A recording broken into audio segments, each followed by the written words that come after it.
All right, guys. The final talk for the day, and I hope you guys are still, still have your energy because the next speaker that we have is going to talk about a little bit about, unlocking the universal creativity, something that I'm interested in as well.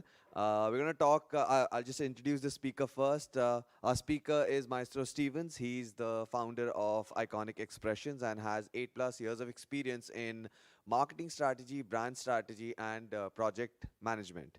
So, guys, this is one person who has been using technology and has been making his life easy, life, cooking, and traveling easy through technology and strategy.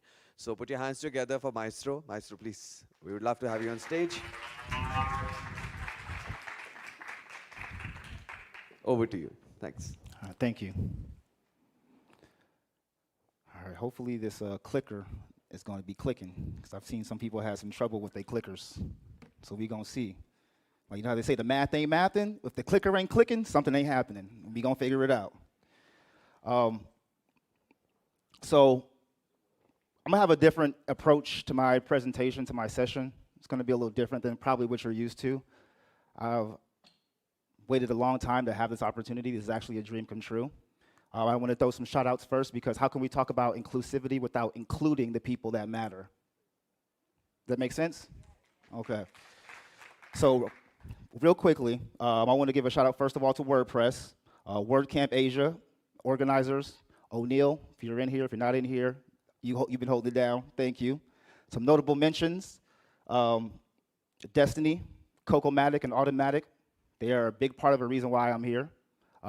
They helped me get here, so I have to thank her. I have to thank them for so much. The Cadence crew, client partners, Royalty on the Lake, Alicia, Nick, Clear Canvas, Itar, and Bernard for showing me a great time last night. It was nice. Vickis with InstaWP. I wouldn't be able to have the platform I have without his hosting and his solutions. The Jacksons, the Daves, the Shorters, the founders, Matt Mullenweg and Mike Little, and I'm saying Mike Little because a lot of people don't know his name and know he is a founder of WordPress and is from the African diaspora. So we're going to give a round of applause for that. Can we give a round of applause for that? Thank you. My team, Linwell and Dessa, I wish they could be here. The irony is my two employees have been working with me for about 2.5 years, and they live in the Philippines. And I told them when they started working for me, one day I was going to meet them in person.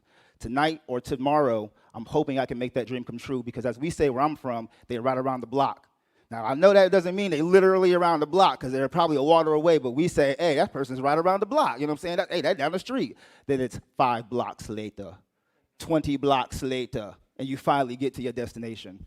So I want to thank them for everything. They've been holding it down. My family, my mom's side, the Shermans, and my dad's side, the Stevens, and my daughter, Yadira. She is a big part of everything of why I'm here today, and I'm going to leave a legacy for her.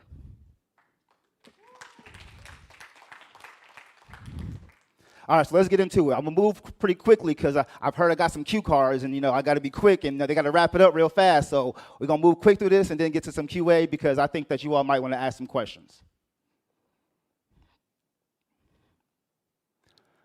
So a little bit about our story. With Iconic Templates. I know they said Iconic Expressions, but we're here today for Iconic Templates.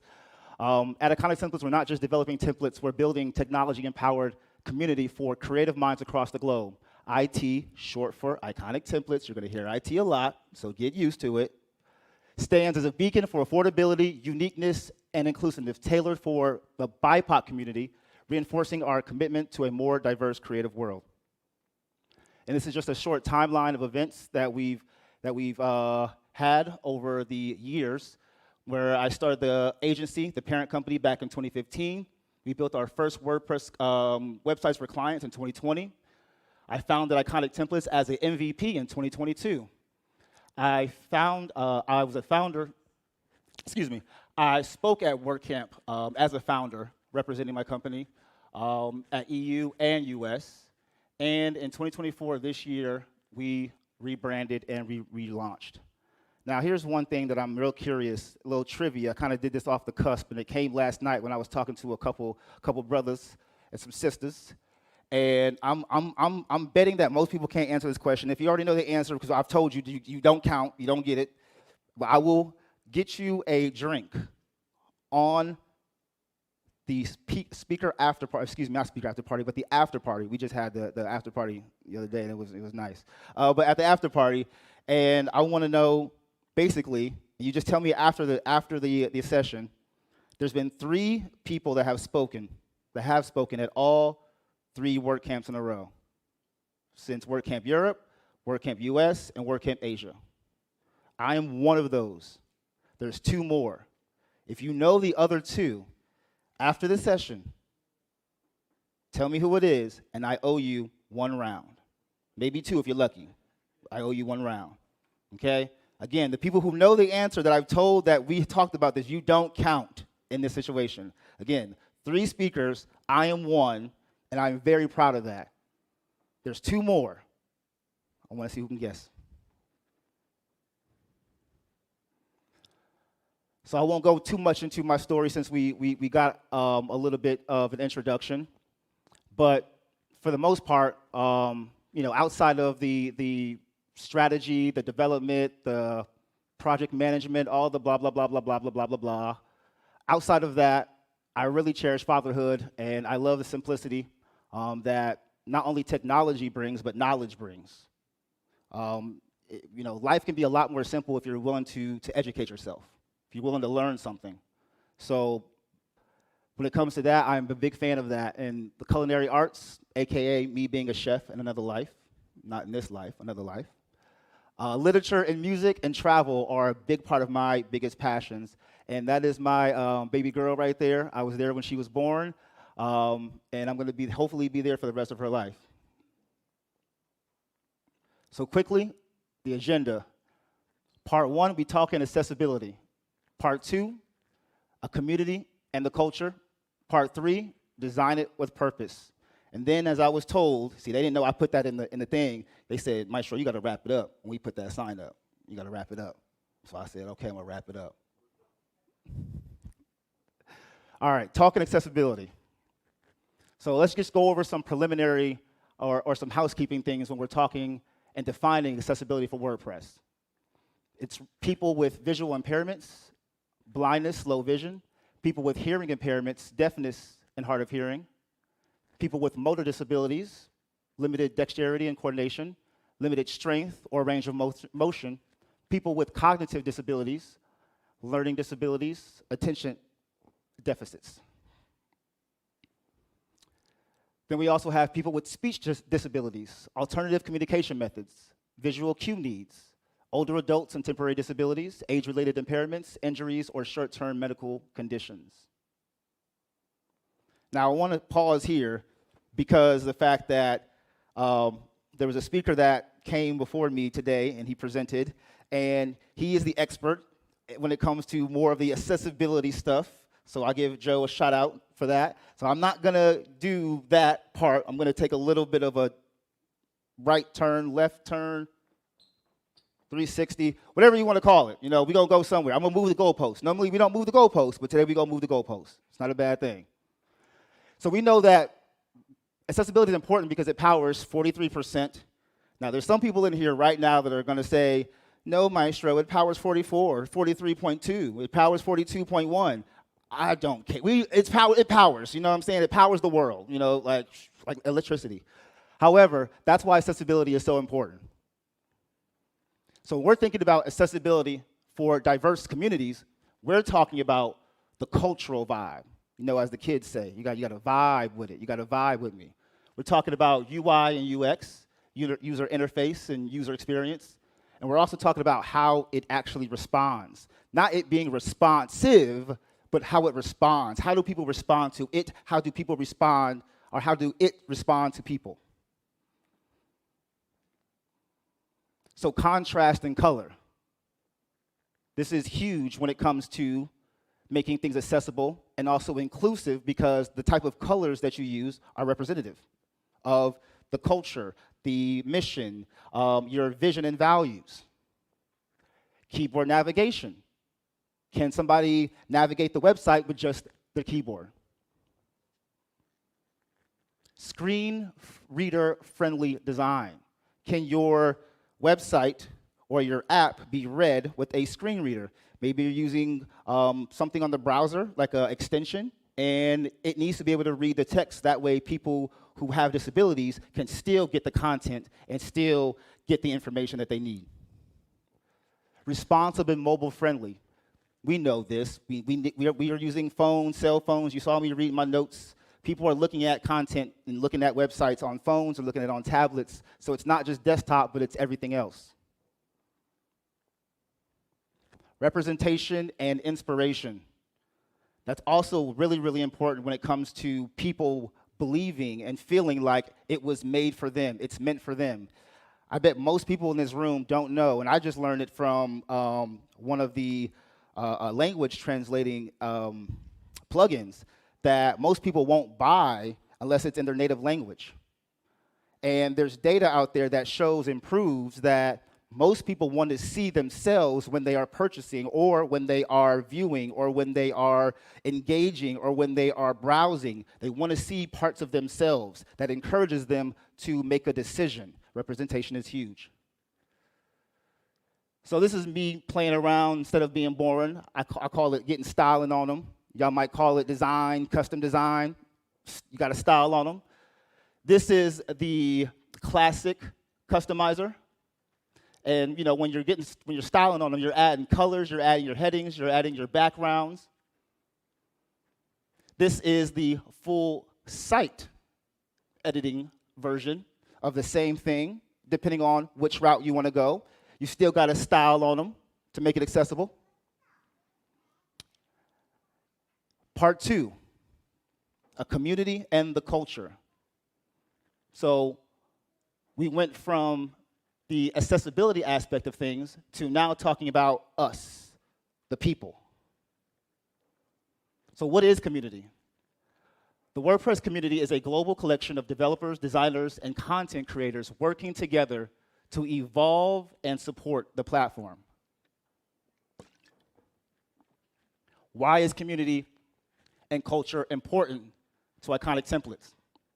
Community is vital to iconic templates because it fuels creativity and inclusivity, ensuring our platforms continuously resonate with diverse audiences. Engaging with communities allow us to gather unique insights and feedback, driving innovation and fostering a sense of belonging of diverse creators, among diverse creators. So tips for contributing to the WordPress community: active participation, meetups, online discussions, shout-outs to Black Press, content creation and blogging, storytelling, creating content, contributing to open source projects, like contributing to code, offering design inputs, testing for bugs, leading or participating. You can initiate, you can join, or you can engage, or you can do all tweet. That's how my daughter talks. She says, tweet, daddy. Like tweet, like the tree? No, tweet.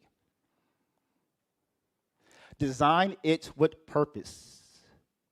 Part tweet. I brought it back. See how I brought it back? Oh, y'all not with me. See, I'm warming up. Y'all don't understand. When I do presentations, I start off slow. Then we just keep climbing and climbing and climbing until I get y'all cracking up. So, if you're going to design it with purpose, you got to think about what is going to be some of the foundation of your design. What is the foundation of the tools that you're using? Now, I know, it can be a little controversial when it comes to what you use, because we all use different things. Block themes and core blocks.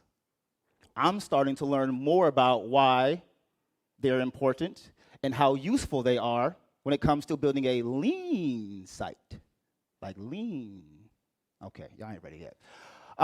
So, 2024 theme we have here. We have our theme. We have our design. Now, here's another thing, too. I got a little bone to pick. I got a little bone to pick. Like the bones that I was picking out that duck. You know, it's not, ooh, it has some bones in it. But it was good, though. We often use a lot of words interchangeably. It's very confusing in WordPress. It makes it very hard to bring new people in, to educate new people, because we use these different things like blue is green, but green is blue, and but yellow is, well, okay, I don't know what yellow is anymore. And it's that thing where, yes, you see the word design, but it's still the customizer at the end of the day. And if you're using something different, you'll see that you'll see different words meaning the same thing. And I'm noticing some brands and some companies are starting to make things easier, such as the word block patterns. They're starting to incorporate WordPress's terminology and not so much use their own terminology. And that does make things easier. And we have our core blocks as well, too. So now we have classic themes and third-party blocks. And that's why this looks different, because you're going to see a different user interface depending on what direction, what pathway you take. So you can start off with some type of classic theme. You can use something like a Cadence or Astra. And then you're going to see, once again, it says you are now customizing WordPress. You don't see the word design in here, but it's the same thing. And then we have blocks. So you can use third-party blocks to add more advanced functionality to your website if the core blocks themselves is not enough for your needs. And last but not least, we have the old tried and true page builders and widgets. So page builders such as Elementor. Now, once again, terminology. It says design system. It's still design, still a customizer. They're just using a different terminology. And you can see the theme style. And then instead of calling it blocks, they call their widgets. It's all the same thing. So now do you understand what I mean by terminology versus definition versus actuality? Sometimes you could be using words and using different things, but they all mean the same thing. It just depends on what you're using. And these are three of the main pathways that people usually take when they're thinking about design. So develop it with inclusive design. Representation. I just mentioned that earlier, just to give you guys a little hint and plant a seed. Diverse imagery, inclusive narratives, and authenticity. I can't tell you how important that is. It's so important. And I want to make sure I'm doing good with time, so I'm keeping my eye on the ball. I'm looking. But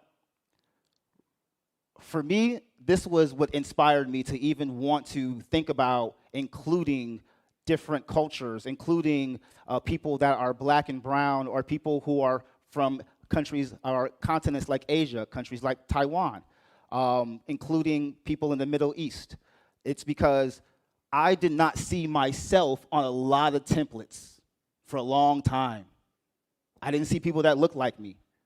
Now, most people will say, well, what's the problem with that? You're just going to take the content out anyway, Maestro. Why are you getting all bent out of shape? I've literally been told that multiple times. But I just told you in the beginning that representation matters. I see people all the time. Sometimes if the images are so good, they just keep them there. So representation of how you use images, it makes a big difference. Same way aesthetics do. Culturally rich palettes, accessibility focused, and emotionally resonant colors. Then we have transparency, clear design origins, open feedback channels, and ethical practices. Inspiration. What did you use to inspire you to create what you've created? Global design influences, BIPOC creators spotlight, future-focused trends.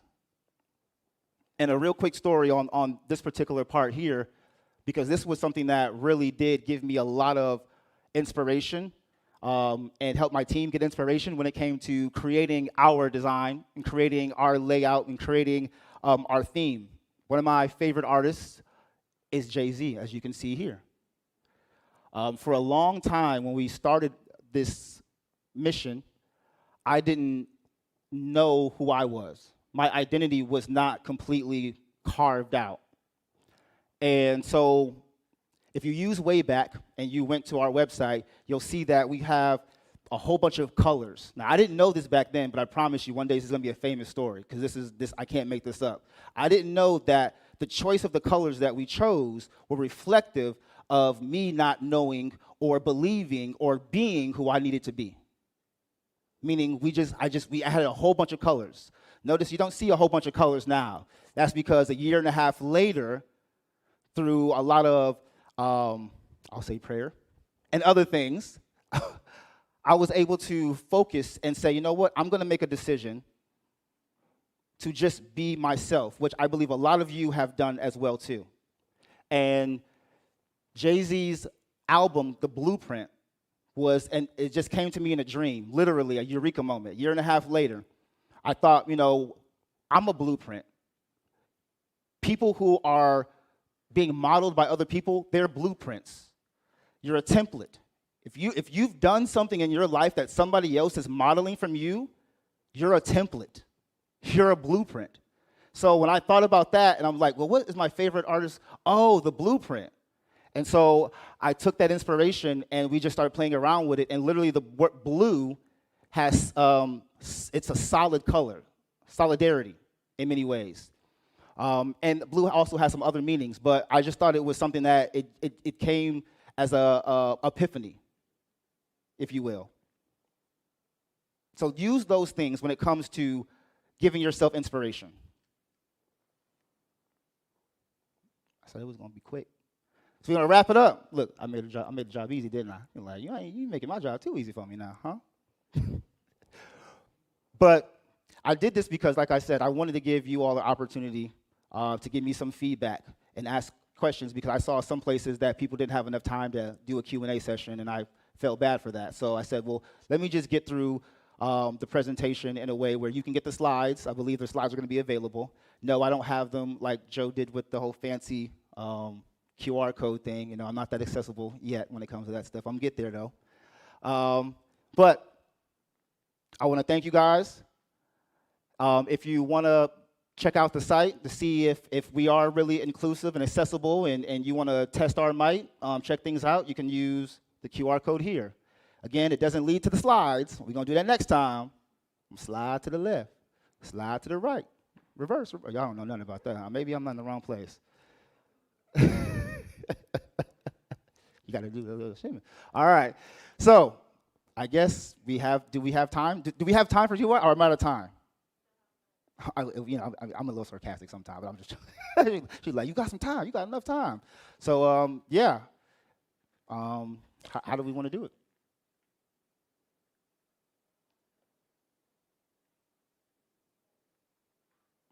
Not everybody at once now. I know nobody wants to be the first person. So he's just making my job easier as well. I mean, I was the one who's supposed to take the questions out here, but I was just sitting out there mesmerized by his talk. I was trying to let you chill. Man. Anyone who has questions, okay, we've got questions, so please go ahead.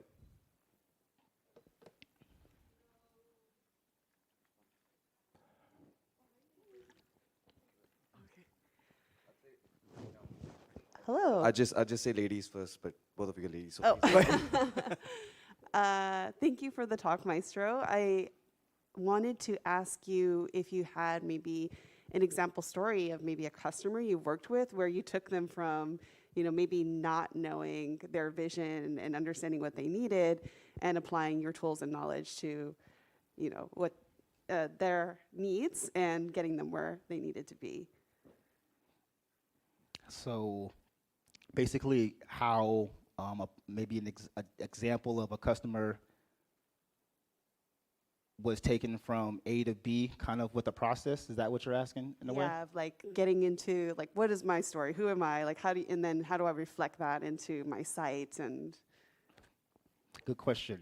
Well, I know that I was hinting at it in certain ways because this is not necessarily about design itself or branding itself, but I was striving to plant the seed that the only reason why we got to where we got to, and what I do with my customers, in the beginning when I was shouting out a couple of my client partners and clients, they're the people that I was mentioning intentionally because I help get them from A to B.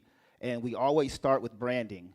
We always start with your how do I call them? Kind of like your qualitative factors of your business or your brand. What's your mission? What's your values? What do you believe in?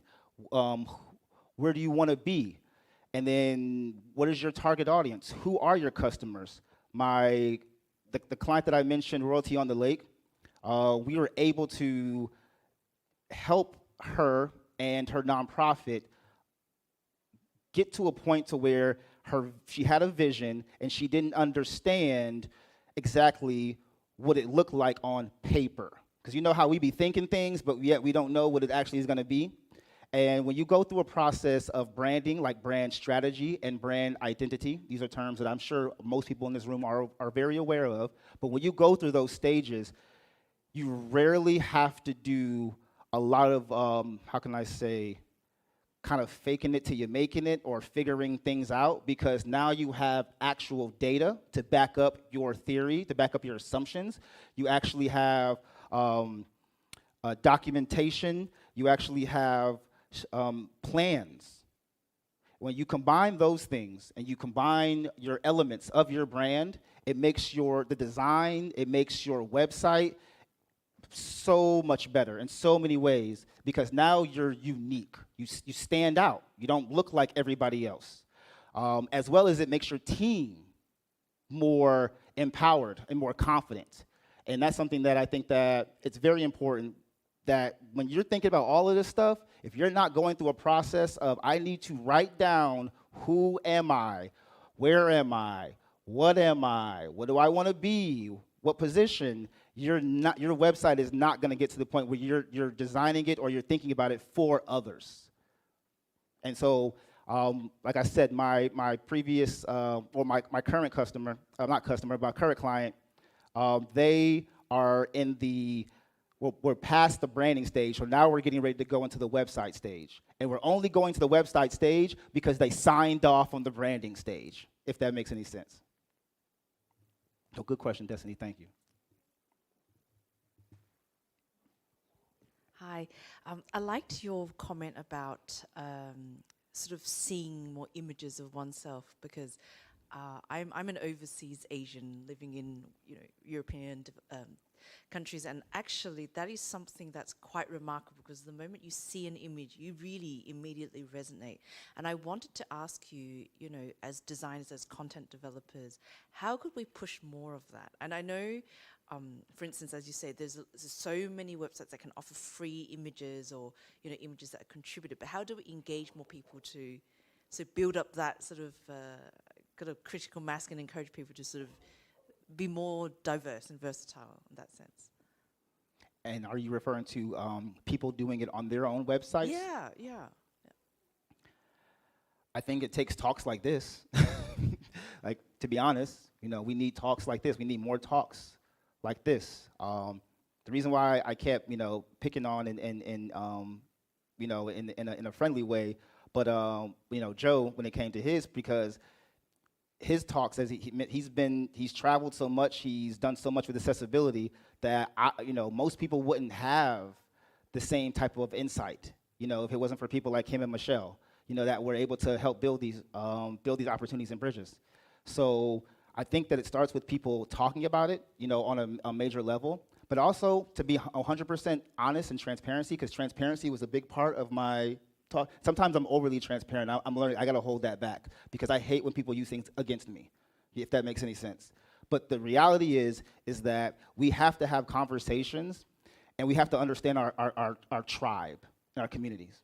And that's something that, without going into too much detail, I learned that in the past month. I was talking to the wrong group of people, and that's why I was getting a lot of misunderstandings, I guess, per se. It came in different forms. I'm keeping this, family friendly, you know what I mean?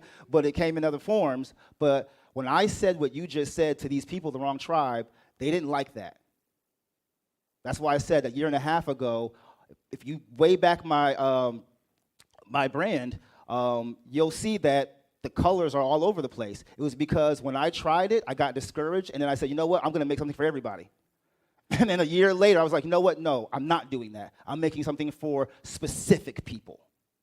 And I will take whatever it's going to come, whatever hurt, pain, anger, people. I'm going to take whatever it comes to do this, because that question you just asked is why I'm here today. And the only reason why I got to the point that we are, as when Destiny asked about the branding, I had to understand who I was. before I can even show pictures of what I look like, what I should look like, and what you should look like. Does that make sense? Did that answer your question?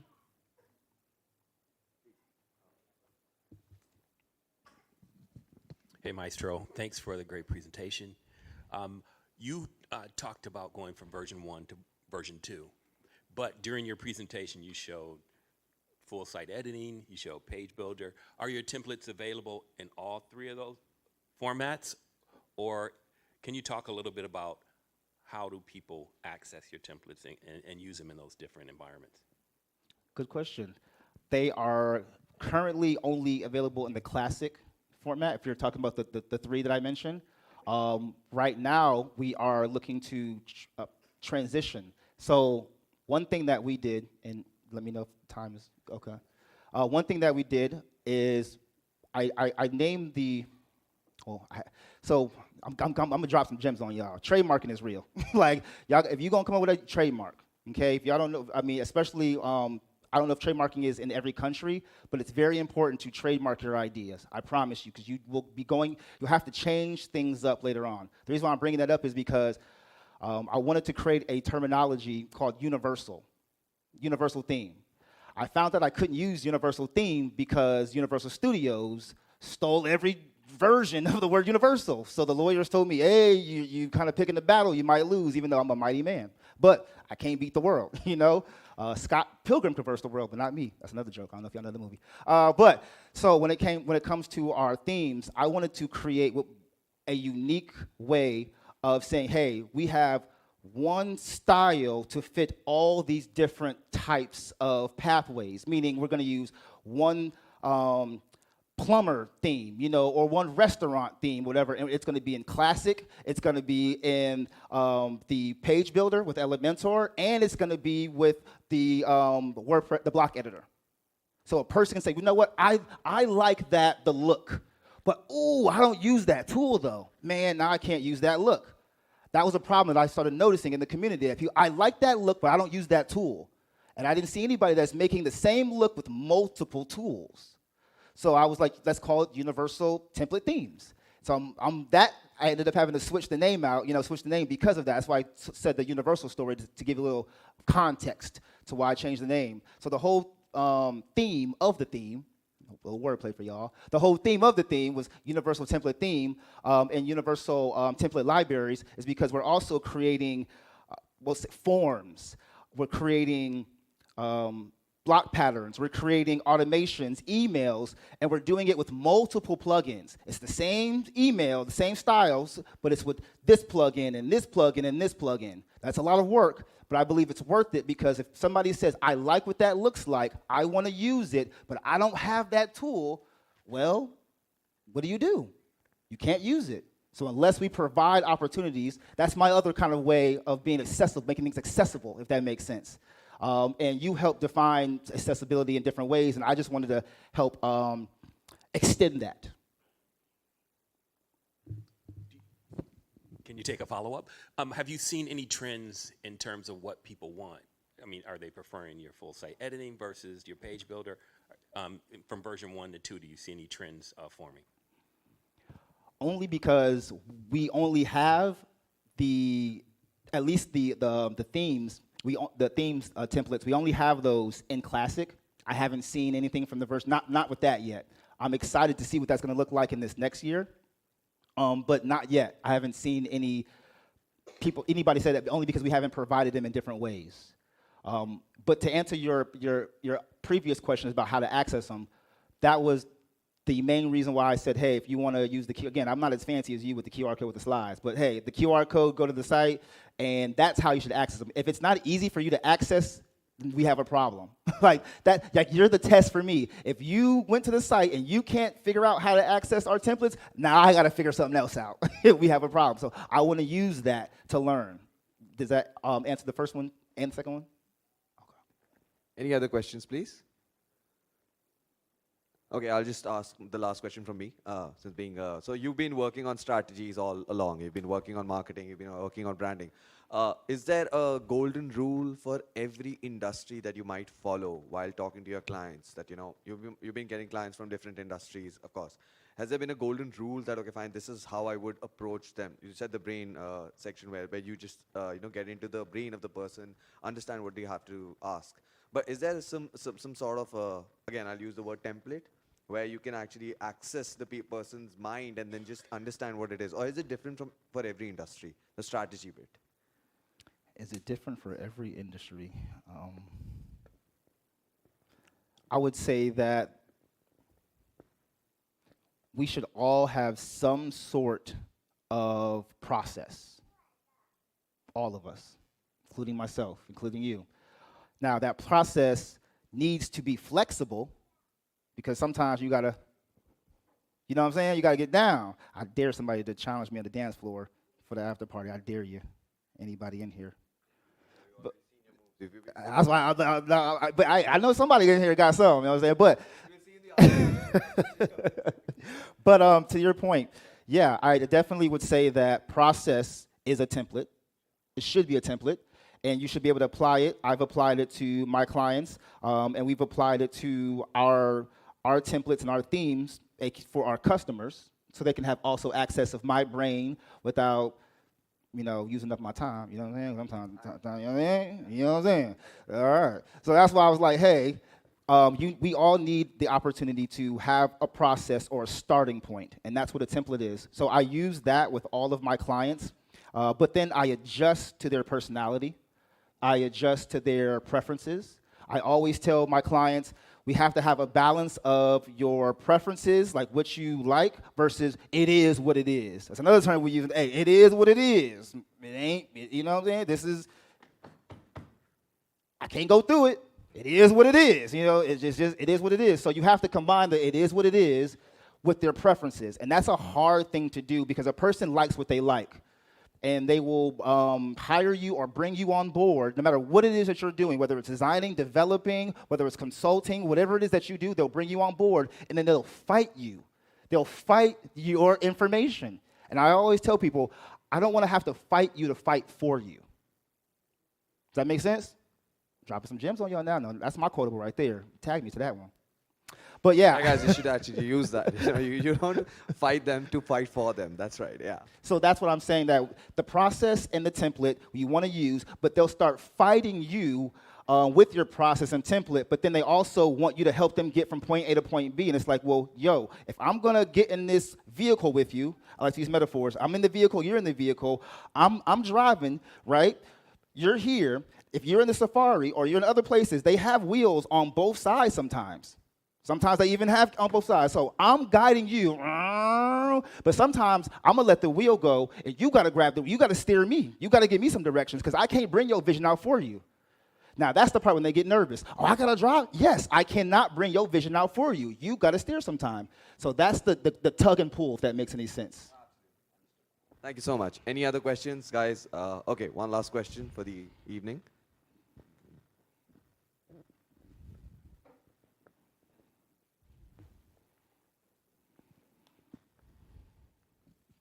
Hi, Maestro. I'm a freelancer and I build websites for my clients.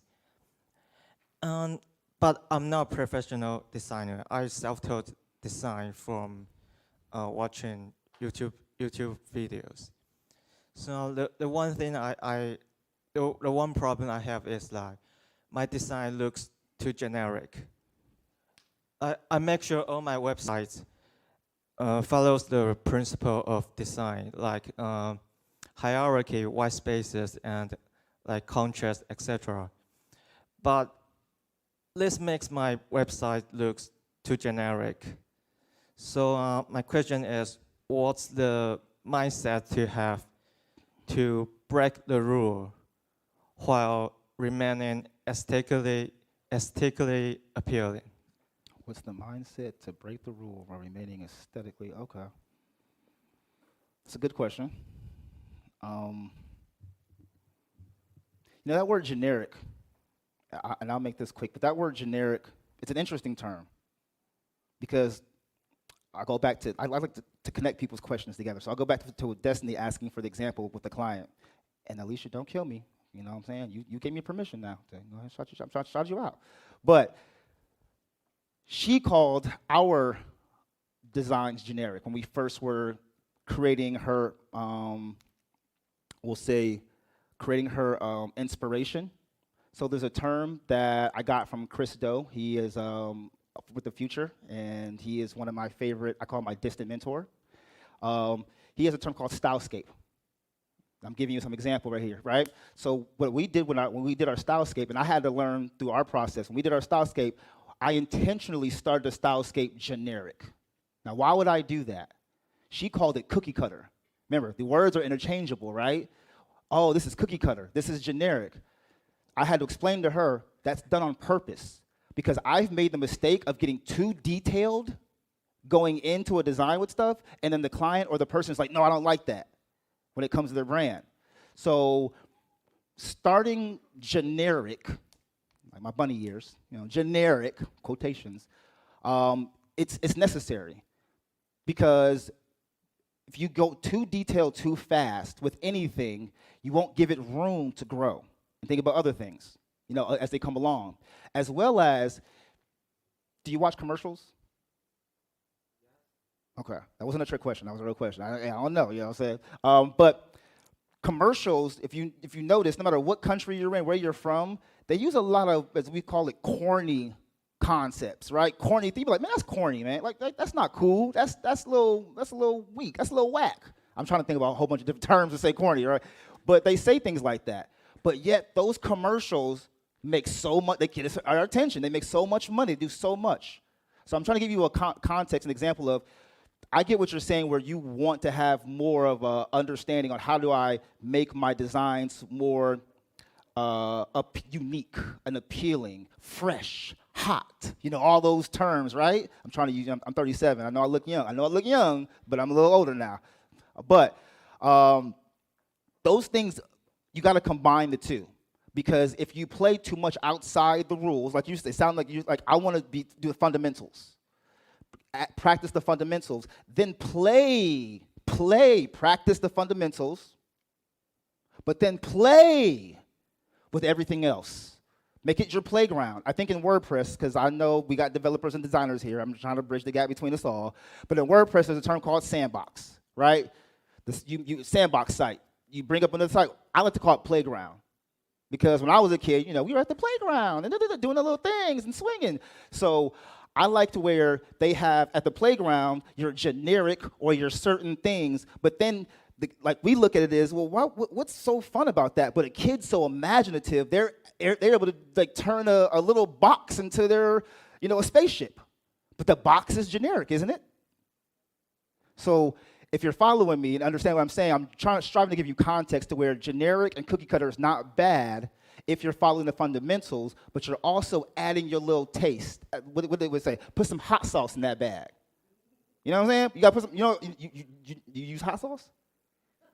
No hot sauce? What sauce do you use?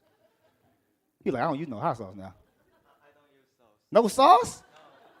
No. Man. I wish I had some sauce for our lunch today. I was like, I need some sauce and salt and pepper. You feel me? Woo. Oh, okay. See, now you're giving me more information. Now I'm starting to see more, understand more. Well, I would definitely say to wrap it up, utilize that generic or that fundamental approach. Keep that fundamental approach intact, and then play around with other things. Get messy with it. See, I think let me know if I'm wrong, but are you afraid to get a little messy with things? See, it's okay. I'm an what do they call? I have OCD. I have a small sliver of OCD myself. I do. I can't help it. But I'm okay with getting messy. I'm okay with doing this stuff because I know that it's not just entertaining. It's helping people understand the information, want to intake the information. But I believe that once you start doing things in your regular life, it'll translate to your professional life. Does that make sense? All right, guys, thank you so much. And a huge round of applause for Maestro. And we got a token of appreciation for you for being so amazing. And anyone who wants to challenge him on the dance floor, he's here at the after party. Plus, trust me. All right, brother, thank you so much. I appreciate you. Thank you.